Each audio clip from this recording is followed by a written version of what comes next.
Sahabat Nuansa Lampung, sekarang kami tim Nuansa Lampung tiba di Pantai Queen Arta, tepatnya di Kabupaten Pesawaran, di mana makam keramat Tubagus Sangkrah ini terletak di bibir pantai. Beliau berasal dari kota Banten. Sebutan Sangkrah ini yang artinya adalah rakit.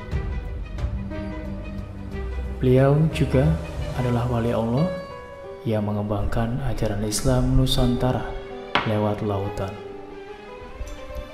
Pada tahun 1883, setelah Gunung Krakatau meletus, terjadi jarak antara Pulau Sumatera dan Pulau Jawa, sehingga terjadi jarak antara makam dengan pulau kubur atau pulau kecil. Dimulai tahun 2009, makam mulai dibangun oleh Ustadz Ahmad Zaini Al-Faqih. Sebelumnya, makam ini banyak yang mencoba untuk membangun, namun tidak berhasil. Salah satunya oleh seseorang yang berasal dari daerah Gisting, tepatnya di Kabupaten Tanggamus. Untuk menjaga dan melestarikannya, diperlukan kepedulian kita semua. Kami, tim Nuansa Lampung, akan mengulas sedikit kisah perjalanan kehidupan Tubagus Sangkrah. Alhamdulillah, sahabat Nuansa Lampung, kali ini kita sudah sampai di makam Tubagus Sangkrah, di mana beliau ini mempunyai nama asli yaitu Pangeran Maulana Hasanuddin. Dan tim Nuansa Lampung masih bersama dengan Ustadz Farid yang selalu mendampingi kami nantinya. Tentunya juga nanti kita akan berbincang sedikit ataupun cerita sedikit mengenai tentang Tubagus Sangkrah ini. Mari ikuti kami, kita akan lakukan ziarah terlebih dahulu. Bismillahirrahmanirrahim. Assalamualaikum ya wali Allah. Assalamualaikum ya wali Allah. Assalamualaikum ya ahlal kubur. Assalamualaikum ya ahlal kubur. Salamullah ya sada. Assalamualaikum ya salam. Ar-Rahman yaghshakum. Ar-Rahman yaghshakum. La ilaha illallah. La ilaha illallah. La ilaha illallah. Muhammadur Rasulullah. Allah rijalallah. Al-sunnah li ajlillah. Wa kunu aunana fillah. Asanallah bifadlillah. La ilaha illallah. La ilaha illallah. La ilaha illallah. Muhammadur Rasulullah. Salamullahi ya syada minar rahmani yaghshakum. Salamullahi ya syada minar rahmani yaghshakum. Salamullahi hayyakum wa ainullahi tar'akum. Salamullahi hayyakum wa ainullahi tar'akum. Wa sallallahu maulana wa salama maqainakum alal muhtari syafi'ina wa mumtirina wa iyyakum. Salamullah ya sada minar rahmani yaghshakum. Salamullahi ya sada minar rahmani yaghshakum. Bismillahirrahmanirrahim. Niyah binyatil التوكل والهجر لأجل السلام والعافية وخروصا على التعريب في هذا المقام batu bagusan dalam mengenal barokatikum Al-Quran Al-Fatihah. Sahabat Nuansa Lampung, baru saja kita melakukan ziarah di makam Tubagus Sangkra, di mana makam ini terletak di Pantai Kuen Arta dan luar biasa ya Ustadz ya. Bagaimana Ustadz untuk malam hari ini ziarah? Malam pertama ini kita makboroh ziarah di makam Waliullah Kiai Tubagus Sangkra yang memang beliau, saya kurang paham sejarah beliau, tapi nanti insya Allah kita menanya dengan narasumber orang tua kita, yang orang tua kita Mbah Haji, nanti kita tanya detail seperti apa almarhum beliau dulu Tubagus Sangkra ini hidupnya sampai beliau jadi ulama waliullah di Lampung ini. Mudah-mudahan perjalanan kita pada malam hari ini di ziarah makam Tubagus Sangkra ini mendapatkan ridha dari Allah Subhanahu Wa Taala. Habis ini nanti teman-teman kita singgah lagi ke makam Kiai Haji Tubagus Yahya di Bakung Keramat. Sekian terima kasih dari saya. Assalamualaikum warahmatullahi wabarakatuh. Terima kasih Ustadz Farid yang sudah menemani kita tim Nuansa Lampung pada malam hari ini, dan terima kasih juga untuk sahabat Nuansa yang sedang menonton. Jangan lupa tetap subscribe, like, dan komen juga untuk channel YouTube kami. Kalau gitu, assalamualaikum warahmatullahi wabarakatuh.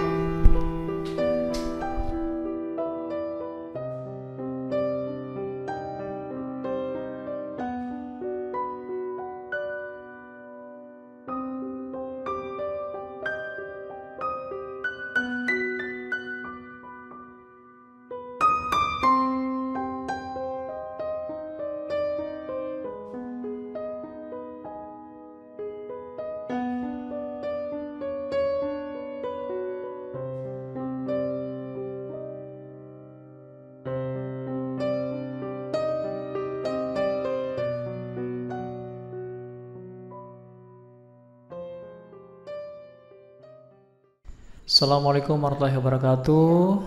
Alhamdulillahirrahmanirrahim. Kali ini tim Nuansa Lampung sudah berada di kediaman Ustadz Zen, di mana beliau ini adalah salah satu juru kunci untuk kita mengetahui informasi mengenai tentang beliau, yaitu Tubagus Sangkra. Dan kemarin sudah kita menziarahi ke makamnya.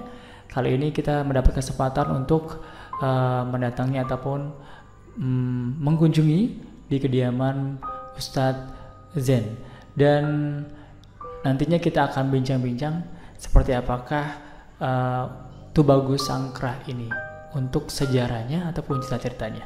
Mari ikuti kami. Sahabat Nuansa Lampung, kali ini kita sudah masuk di kediaman Ustadz Zen. Boleh ikut kami? Assalamualaikum warahmatullahi wabarakatuh Ustadz. Iya, mohon maaf ganggu waktunya Ustadz ya. Ya nggak apa-apa lah. Sebelumnya dengan Ustadz Zen benar? Kalau nama Ustadz Ahmad Zaini Al-Fatih sih, panggilannya Ustadz Zen aja. Ustadz Zen ya, saya manggilnya. Ustadz Zen, kalau boleh tahu kami datang ke sini pengen sedikit nanya-nanya nih untuk beliau, yaitu Tubagus Sangkra, yang dimana makamnya terletak di Pantai Kuen Arta. Nah, banyak sekali orang yang belum mengetahui ataupun sahabat Nuansa Lampung yang belum mengetahui keberadaan dari Tubagus Sangkra ataupun makamnya. Nah, itu boleh dijelasin Ustadz untuk mengenai tentang makamnya beliau, kenapa terletak di sana? Ya pada dasarnya memang pada hakikatnya Allah Subhanahu Wa Taala ya yang telah mungkin mengutus beliau. Itu kan asalnya dari Banten, yang memang untuk syiar Islam di seluruh Nusantara ini.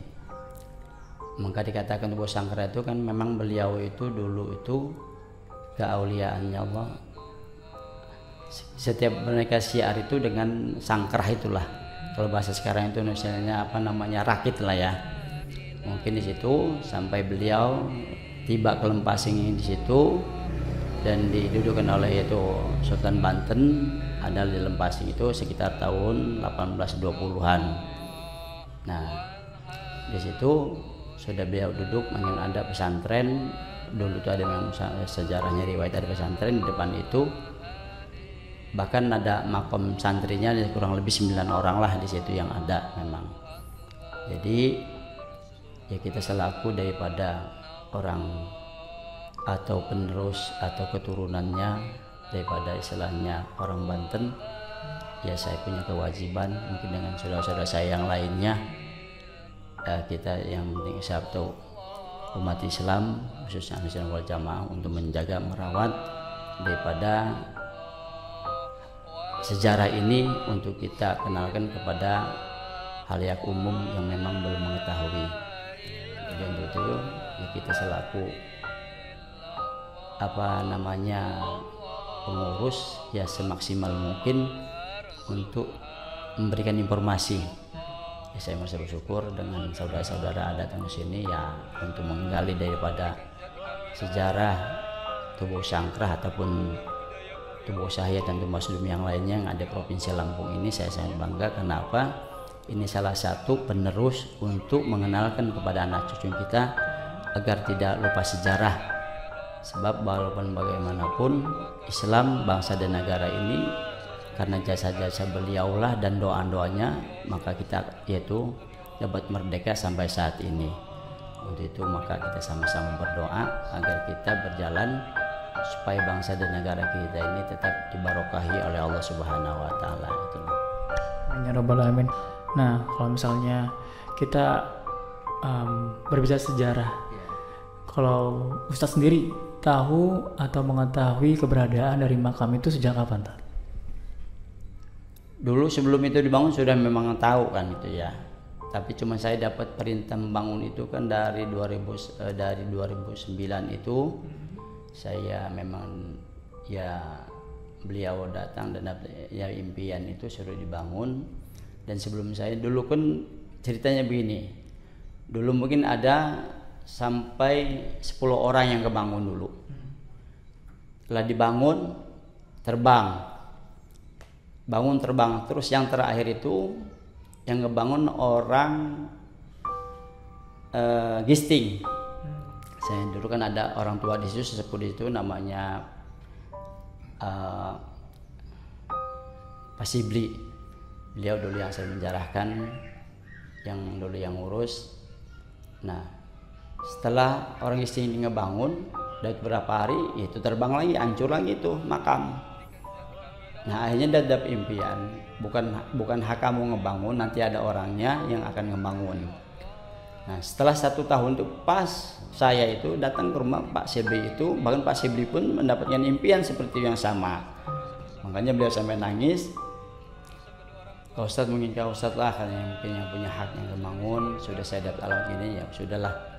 Bahkan dari Banten pun ada seseorang yang telepon sama saya, tahu dari Jogja pun tahu ada bapak gitu bahwa saya ngebangun, tapi saya adalah niat ibadah, semua juga ini perjalanan Allah kan gitu. Saya pun sewaktu diberikan petunjuk membangun pun saya pun punya rasa ketakutan juga ada ya, rasa risih, tapi saya minta sama Allah kalau ini memang hidayah taufik Allah dan ada ridha Allah supaya terjadi ini pembangunan. Kalau nggak ada ridha Allah akan menyesatkan umat, lebih baik saya mati. Itu aja prinsip saya.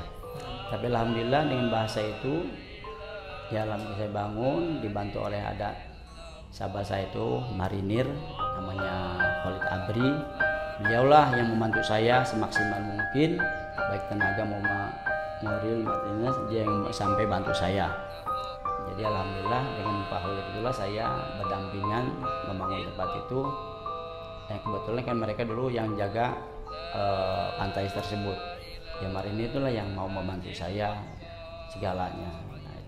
Maka itu kita sama-sama yuk ya, saya juga memohon pada saudara saya yang di sini atau yang di luar sana, muslim muslimat yang cinta sejarah, yang cinta para aulia Allah untuk menjaga supaya bangsa negara rahmatan lil alamin. Yuk kita sama-sama menjaga daripada sejarah-sejarah aulia Allah, khususnya bagi pemerintah istilahnya para wisata untuk bisa menjaga ataupun memberikan suatu kebanggaan untuk Provinsi Lampung dan Bandar Lampung. Mari kita sama khususnya yaitu Bupati Pesawaran yang harus banyak peduli dengan sejarah kan selamat aja gitu aja, gitu aja. Kalau hubungan Ustadz dengan beliau ada nggak kayak kekerabatan atau nasab atau silsilahnya kan? Ya sebetulnya mah ya ada sih ya. Saya pun beliau sendiri yang memang, tapi yang seperti ini kan sangat ini benar ya, tapi saya nggak mau bisa cerita. Ini mungkin hanya orang tertentu aja dengan saya yang tahu kan itu ya. Saya nggak mau, kenapa? Ini kan banyak orang timbul fitnah ya. Itu kan orang suka dan tidak suka. Selama saya ngebangun itu juga, aduh lah, itu banyak fitnah begitu, saya nggak mau. Iya, perlu dan kontra. Kenapa? Ya itu tadi, biasalah orang banyak lawan kesiangan. Dulu pada kemana? Setelah dibangun semua mau ngambil aset. Nah ini yang namanya sampai saya bilang dipitnah orang pun terjadi gitu kan. Makanya ini kita harus menjaga. Kita sama-sama di sini harus bisa merawat aja lah, bisa merawat, menjaga daripada kebutuhan saling asuh ya, sampai kita timbul perfitnahan dan perpecahan. Itu yang saya harapkan.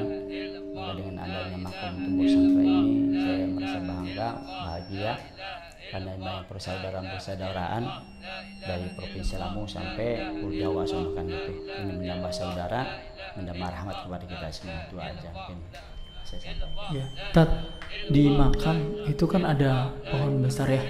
Nah itu emang tumbuh sejak dari awal atau berapa tahun silam, Tat? Ya pohon itu saya memang udah segitu, udah waktu ngebangun segitu ya. Dan mau pohon itu juga ya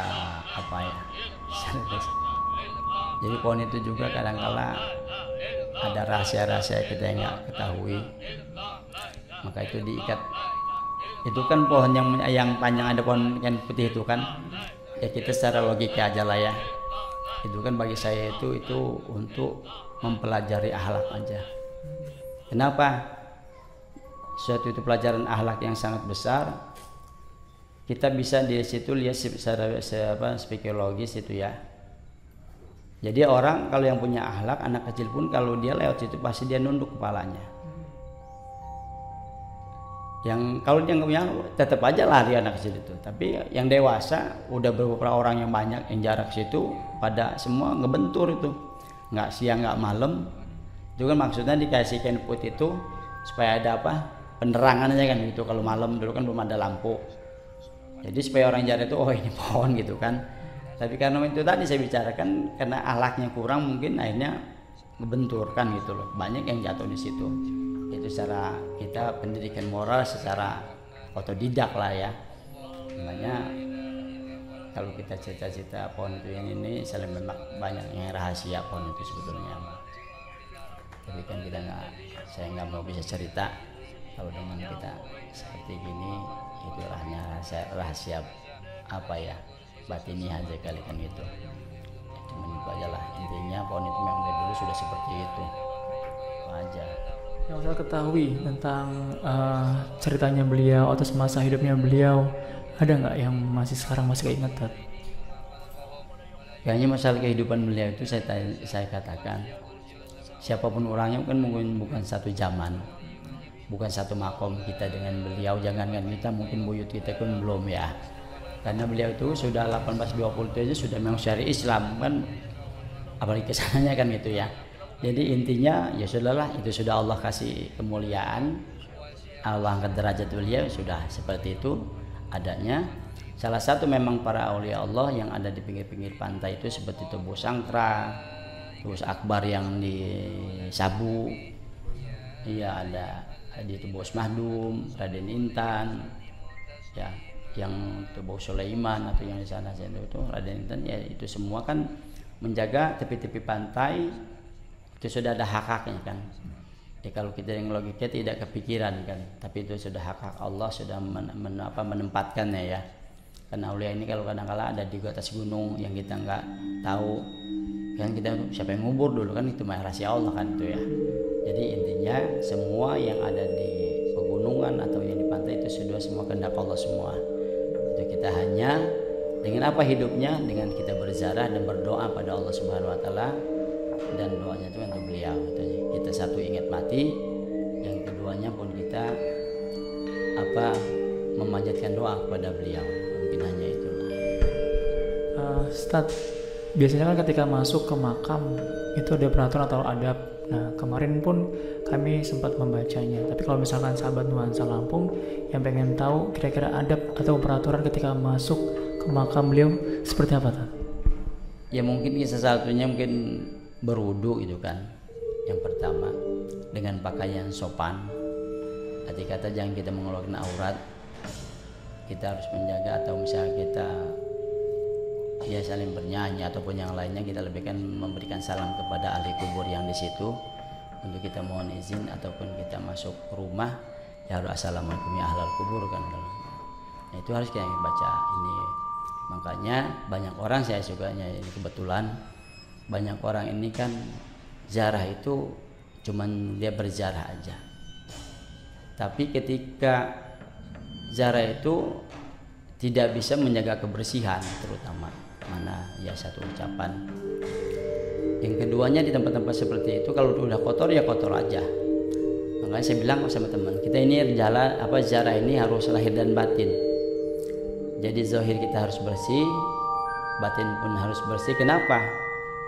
Ya kan kebersihan itu sebagian daripada iman. Ketika kita melihat tempat yang mau kita tempat penjara, kalau ada kotoran ataupun apa ya harus kita bersihkan, kita sapu, dan kita selalu nomboknya kan begitu. Ini kita bisa lihat orang-orang yang berjalan dengan lahir dan batin, yang mana yang secara zahirnya yang mana. Ini rata-rata orang sampai kotor ya, istilahnya kita bukan ini suatu ibaratnya pengalaman kita, pelajaran kita harus ziarah itu ya kita harus suci dari hadas kecil, hadas besar. Kita pun masuk istri dengan yang memang bersuci, dengan pakaian yang sopan kan begitu.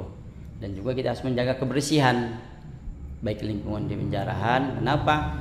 Ini banyak orang yang tidak banyak menjaga kebersihan di dalam lingkungan penjarahan. Sudah kotor ya kotor aja, mengandalkan pengurus, ya namanya pengurus kan ya, nggak tiap hari standby di situ kan.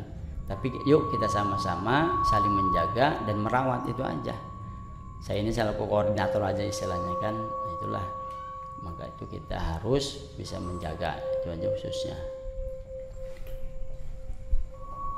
Sahabat Nuansa Lampung, terima kasih sekali lagi untuk Ustadz ya sudah berkenan memberikan informasi seputar histori ataupun sejarahnya beliau, yaitu Tubagus Sangkrah, di mana Ustadz ini juga memberikan informasi yang sangat jelas sekali dengan keberadaan beliau dan semasa hidupnya seperti apa, sudah diberikan ataupun sudah dikasih tahu informasinya seperti apa. Nah, kemarin kita sudah berkunjung ataupun berziarah. Kali ini sekali lagi terima kasih Ustadz untuk informasinya. Sama-sama, saya juga mungkin selama dari awal sampai akhir saya berbicara ada kesalahan, ada ucapan yang tidak saya ketahui, dan saya apapun bentuk yang saya sampaikan ada kesalahan, mungkin pemahaman, saya mohon maaf yang sebesar-besarnya, terutama pada saudara-saudara saya yang umumnya kepada masyarakat luas, para alim ulama, para kiai, para asatidz, dan juga para penjara-penjara. Itu saya mohon maaf yang sebesar-besarnya, tapi inilah yang namanya manusia, banyak kesalahan daripada benarnya. Jadi saya mohon maaf kepada saudara saya yang minal muslimin muslimat yang mengenai daripada sejarah Tubagus Sangkrah ini. Mungkin salahnya desa, ada benarnya dari Allah Subhanahu wa taala. Sekali saya mohon maaf. Wassalamualaikum warahmatullahi wabarakatuh. Waalaikumsalam warahmatullahi wabarakatuh. Sahabat Nuansa Lampung, baru saja saya berbincang dengan Ustadz Zain, di mana Ustadz Zain adalah salah satu narasumber ataupun yang mengetahui tentang makam Tubagus Sangkrah. Dan kami dari tim Nuansa Lampung selalu mengingatkan kembali untuk sahabat Nuansa Lampung untuk selalu dukung channel kami yaitu Nuansa Lampung. Jangan lupa di subscribe, di like, dan di komen, dan di share juga ya. Kalau gitu terima kasih sudah nonton channel kami. Nanti kita akan berziarah ataupun mengunjungi ke makam-makam selanjutnya. Assalamualaikum warahmatullahi wabarakatuh.